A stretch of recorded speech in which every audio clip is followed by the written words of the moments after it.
सुवर्णनगर नाम के गांव में रागिनी अपनी 3 बेटियों के साथ रहती थी। उसकी बड़ी बेटी राधा 12 साल की, मझली बेटी मधु 9 साल की और सबसे छोटी बेटी मीना 6 साल की थी। रागिनी के घर के हालात कुछ अच्छे नहीं थे। वो अपनी बच्चियों का बड़े ही कठिनाइयों का सामना कर पालन पोषण कर रही थी।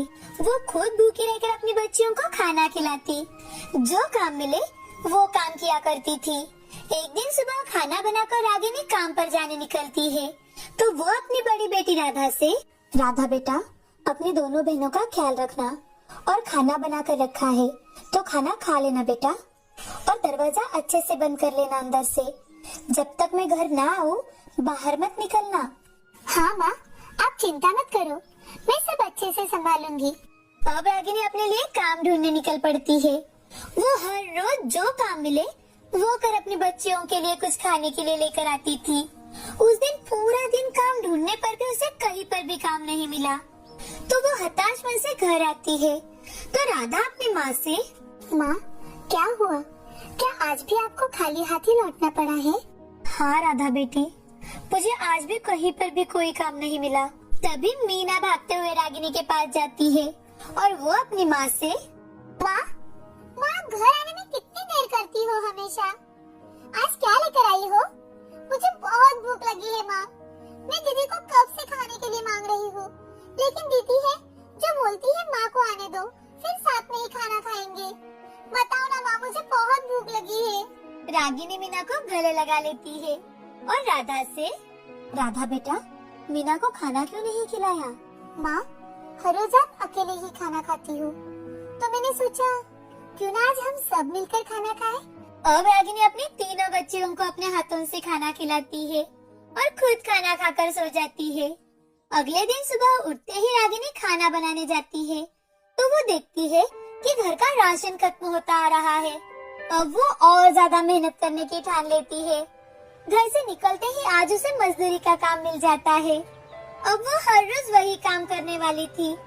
वहाँ उसे दिन भर काम कर 100 रुपए ही मिलते थे, लेकिन फिर भी वो मन ही मन, काम मिले तो करो, ना मिले तो भूखे रहो।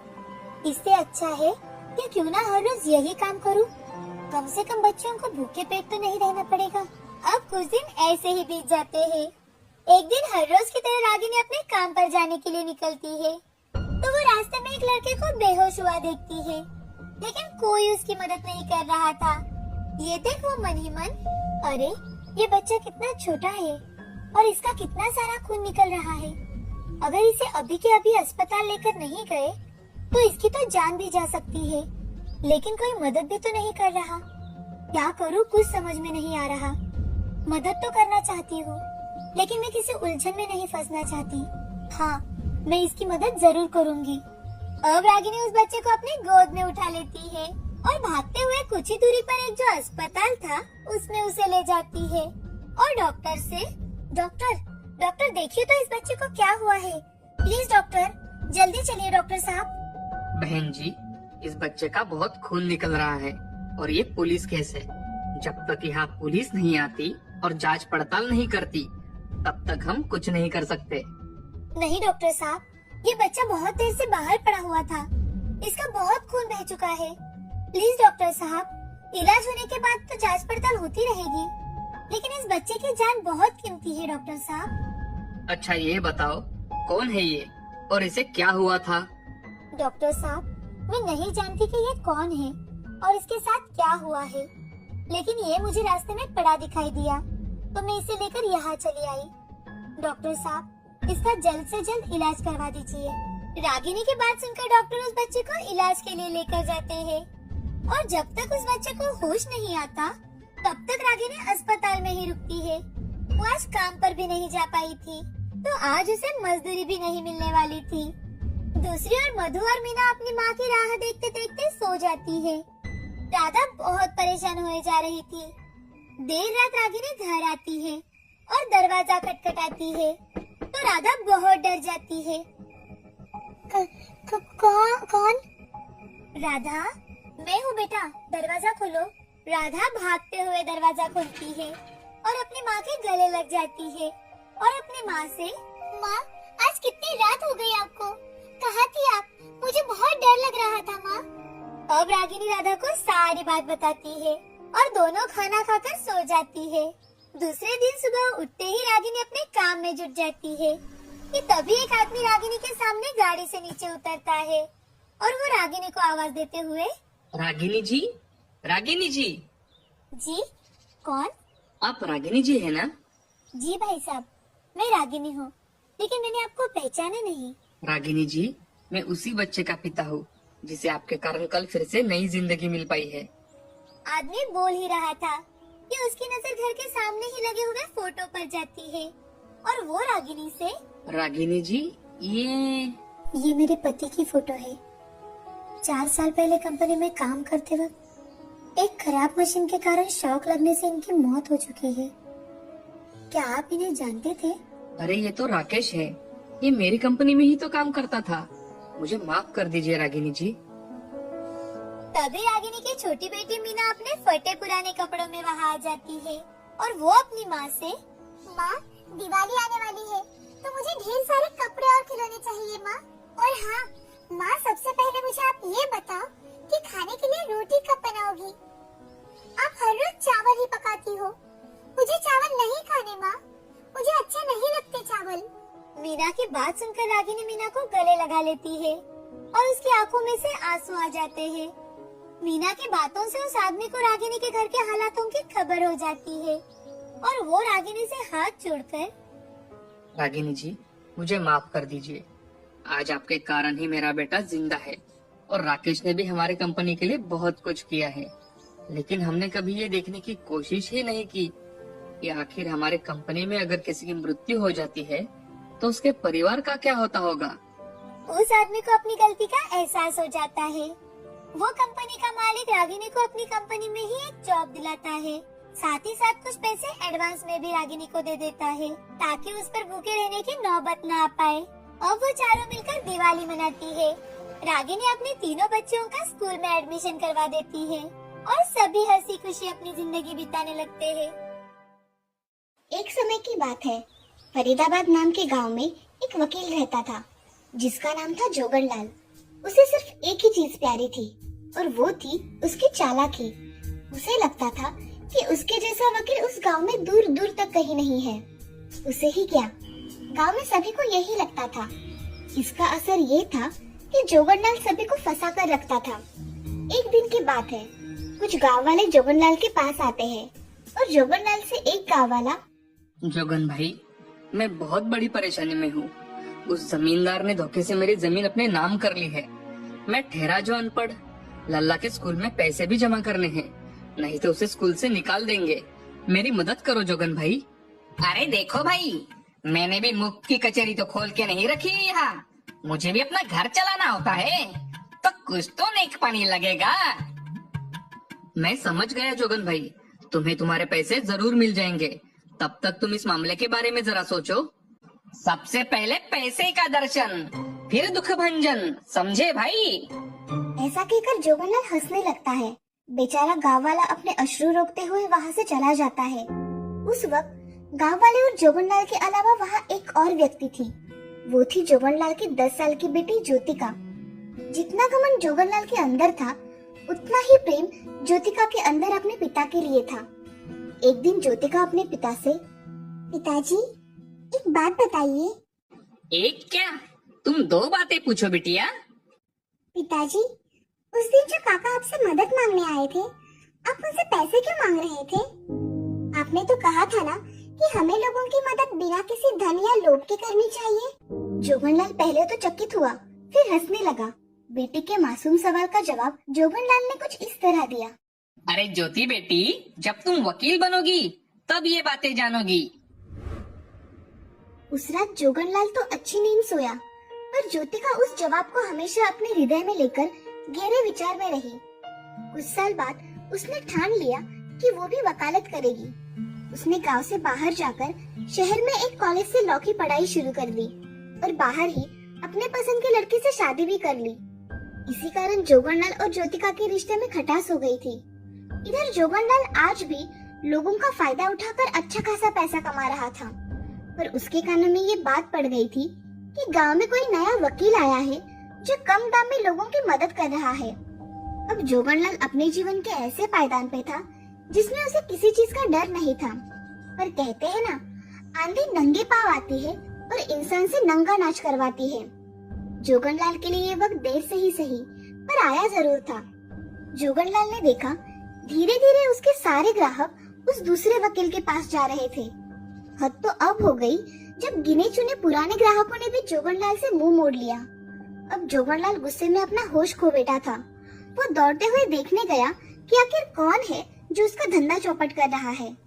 जब जोगनलाल उस वकील के दफ्तर में पहुंचा तो उसे देखकर उसके चेहरे के रंग उड़ गए।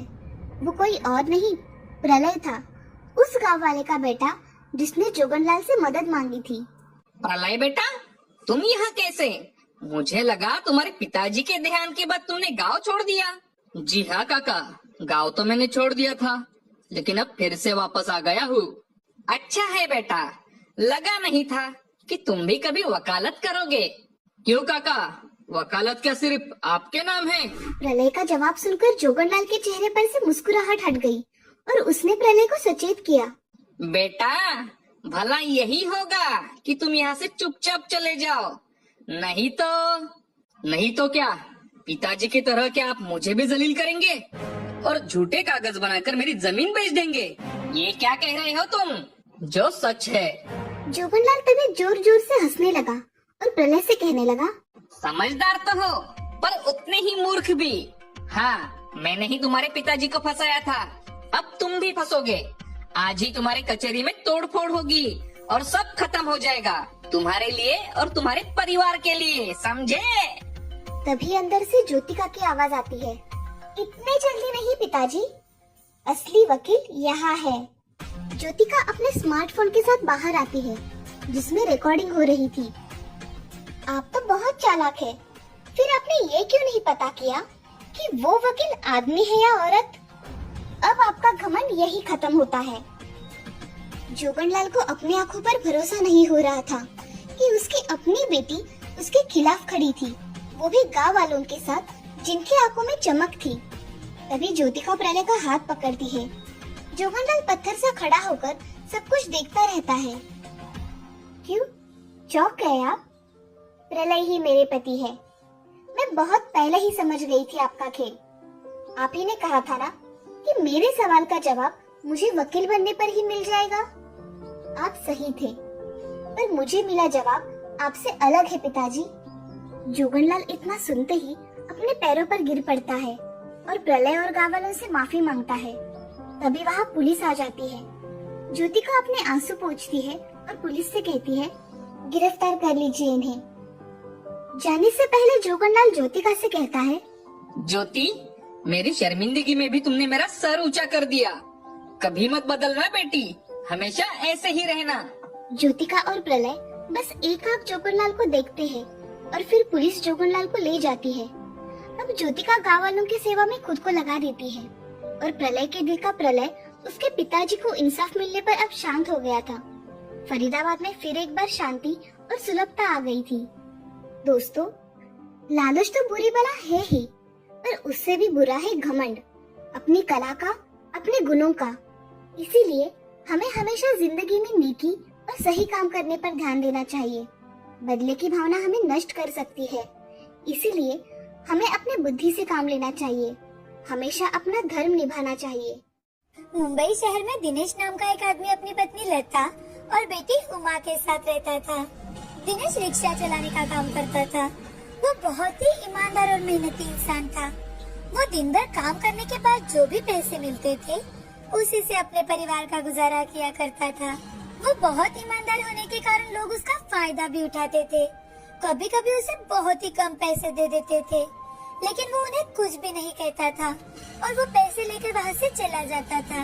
एक दिन दिनेश अपनी सवारी छोड़कर रास्ते से जा रहा था, तभी उसे रास्ते पर भीड़ दिखाई दी।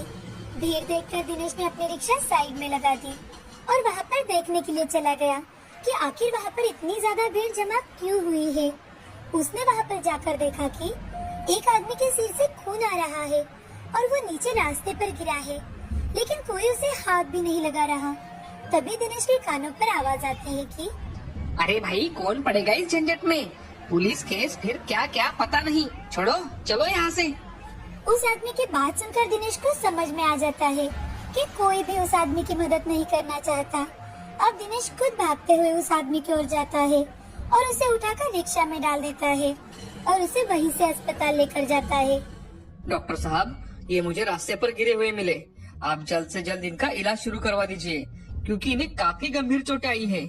कुछ कीजिए डॉक्टर साहब। आप इनके घर वालों को जानते हो? अगर जानते होंगे तो उनको फोन करके बता दीजिए। और हाँ सुभाष, तुम इधर आओ, पुलिस को बुलाकर इनका स्टेटमेंट ले लो। डॉक्टर की ये बात सुनकर दिनेश उनसे, नहीं डॉक्टर साहब, मैं इनको नहीं जानता, मुझे इनका एक्सीडेंट कैसे हुआ ये भी नहीं पता, तो मैं स्टेटमेंट कैसे दे सकता हूँ? ठीक है, कोई बात नहीं, आपने जो देखा है वही बता देना और जल्द से जल्द जाकर ये मेडिसिन लेकर आइए। दिनेश जल्दबाजी में ही मेडिसिन लेने के लिए चला जाता है। उसके पास जितने पैसे थे उसी में वो मेडिसिन लेकर डॉक्टर को दे देता है। जब तक उस आदमी के हालत कुछ अच्छे नहीं होते वो वहीं पर रुकता है। अब रात तक उस आदमी की हालत में काफी सुधार हो गया था। ये देख दिनेश डॉक्टर से, डॉक्टर साहब, क्या अब मैं यहाँ से जा सकता हूँ? और उनकी तबीयत तो ठीक है ना?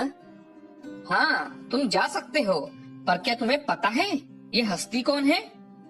नहीं डॉक्टर साहब, मैं तो उन्हें नहीं जानता, लेकिन उनकी जान बचाना ये तो मेरा फर्ज था।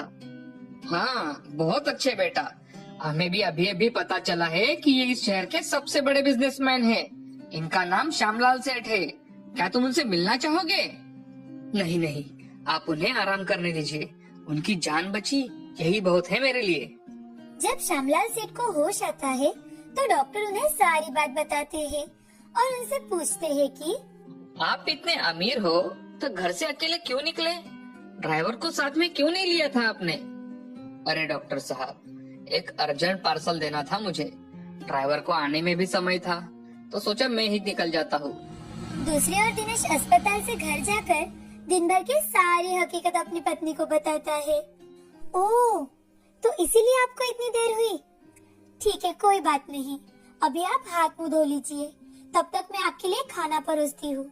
ये कहकर लता वहाँ से किचन में चली जाती है और उमा भी खेलने के लिए रिक्शा में बैठ जाती है। तभी उमा को सीट के ऊपर एक लाल कलर का बटवा गिरा हुआ दिखाई देता है। वो उसे उठाकर अपने पापा को दिखाती है और उनसे, पापा, ये देखो मुझे ऑटो में क्या मिला है, आप ये मेरे लिए लाए हो? उमा की आवाज सुनकर लता भी वहाँ आ जाती है। तभी दिनेश वो बटवा खोलकर देखता है। बटवा खोलते ही दोनों चौंक जाते हैं, क्योंकि उसमें कीमती हीरे दिखाई देते हैं। ये देख लता, ये तो बहुत ही महंगे हीरे दिखाई देते हैं। उमा, मुझे लगता है ये उसी आदमी का बटवा है, मैं कल उन्हें जाकर ये लौटा दूंगा। ठीक है, कल सुबह जाकर आप उन्हें लौटा दीजिएगा। दूसरे ही दिन सुबह दिनेश हीरों का भरा बटवा लेकर अस्पताल में जाता है और श्यामलाल सेठ के पास जाकर उनसे, जी नमस्ते, अब आपकी तबीयत कैसी है?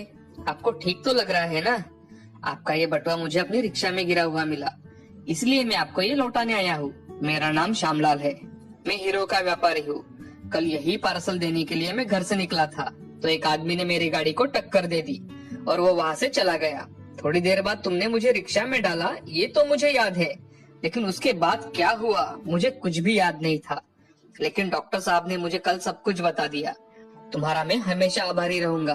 और हाँ, आज से तुम मेरे साथ ही काम करोगे, मैं तुम्हारे रहने के लिए घर भी दूंगा।